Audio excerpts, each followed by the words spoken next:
दो बेटियों को मिला सम्मान तो डीजीपी ने दी शुभकामनाएं, लोग बोले सलाम। कैसे की जाती है मेहनत से नौकरी, कोई इनसे सीखे, ऐसे ही नहीं किसी को अवार्ड मिल जाता। जिस तरह से बेटियों ने अपने लक्ष्य को पाया, उसका भरपूर इनाम भी अब जमकर पाया। पहाड़ की दो बेटियों को सम्मान मिला तो हर कोई खुशी से झूम उठा। इस मुकाम तक पहुंचना आसान नहीं होता, फिर इस मौके को खुशियों में क्यों न बदला जाए। पहाड़ की दो बेटियों के साथ भी ऐसा ही है, जिनकी जितनी तारीफ की जाए उतना कम है। वैसे अच्छे काम का इनाम मिले तो उतनी ही खुशी होती है, जितनी खुशी उस नौकरी को पाने के लिए होती है जिसकी वजह से सम्मानित किया गया। आज हम जिन दो बेटियों की कहानी बताने जा रहे हैं, उसके साथ भी ऐसा ही कुछ है। सरकार में नौकरी मिली तो उस नौकरी को ईमानदारी और मेहनत के लिए इस्तेमाल किया। दोनों बेटियां कभी डरी नहीं और न ही पीछे हटी, क्योंकि उन्हें यकीन था कि एक ना एक दिन ऐसा जरूर होगा जब उन्हें उनके काम के लिए सम्मानित किया जाएगा। आज की कहानी में उन बेटियों की कामयाबी से लेकर उनकी मेहनत और ईमानदारी से किए गए कामों को बताएंगे, जिसे सुनकर आप भी सलाम ठोकने को राजी हो जाएंगे, क्योंकि ये मौका आसान नहीं होता। ऐसे मौके बार बार नहीं आते हैं। तो फिर अगले कुछ मिनट तक आप हमारे साथ बने रहिए। कोई भी प्रदेश हो या फिर जिला, पुलिस की भूमिका काफी अहम होती है। अगर पुलिस नहीं होती तो लोगों में डर होता है, वो नहीं रहता।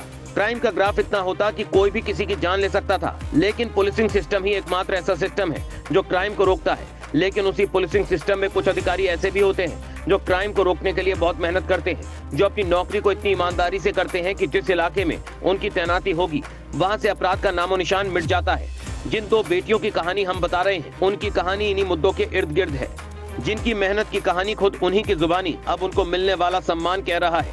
वो बता रहा है कि वाकई में आज भी लोग ईमानदारी की रोटी तोड़ने में भरोसा रखते हैं। पहला नाम है निहारिका सेमवाल और दूसरा नाम है डॉली जोशी। इन दोनों बेटियों की कहानी दिलचस्प है, क्योंकि ये नौकरी में रहकर जिस तरह से कामकाज को संभाले रखती है, वो वाकई में काबिले तारीफ तो है ही। क्षेत्र कोई भी हो, अपने हौसले को कम नहीं आंकना चाहिए और पूरे जोश के साथ लगे रहना चाहिए। शायद इसी का परिणाम है जो दो बेटियां इस मुकाम तक पहुंची हैं। अब इनका काम क्या है ये जान लीजिए, फिर खुद ही सम्मानित होने की वजह आपको पता चल जाएगी। CCTNS ICJS ये एक ऐसा प्रोजेक्ट है जिसके तहत दोनों ने जिम्मेदारी संभाली। हरिद्वार में तैनात पुलिस उप निरीक्षक निहारिका सेमवाल और उधम सिंह नगर में तैनात महिला आरक्षी डॉली जोशी, इन दोनों को नई दिल्ली में आयोजित 5वें कॉन्फ्रेंस ऑन गुड प्रैक्टिस के तहत सम्मानित किया गया है। इस परियोजना का उद्देश्य राष्ट्रीय स्तर पर अपराध और न्यायिक सिस्टम को समृद्धि प्रदान करना है। CCTNS ICJS प्रोजेक्ट के अंतर्गत डेटा सहयोग, तकनीकी संबंध और सुरक्षा संबंधित क्षेत्र में योजनाएं शामिल हैं, जो राष्ट्रीय सुरक्षा में सुधार करने का उद्देश्य रखती हैं।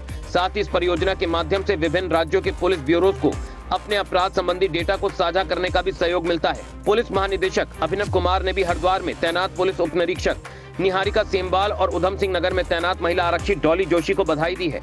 आपको बता दें, पुलिस विभाग में बेहतर कामकाज के लिए उत्तराखंड पुलिस काफी एक्टिव रहती है। उत्तराखंड पुलिस के काम की आने वाले पर्यटक भी सराहना कर चुके हैं। ऐसे में दो बेटियों ने एक बार फिर से नाम रोशन किया है।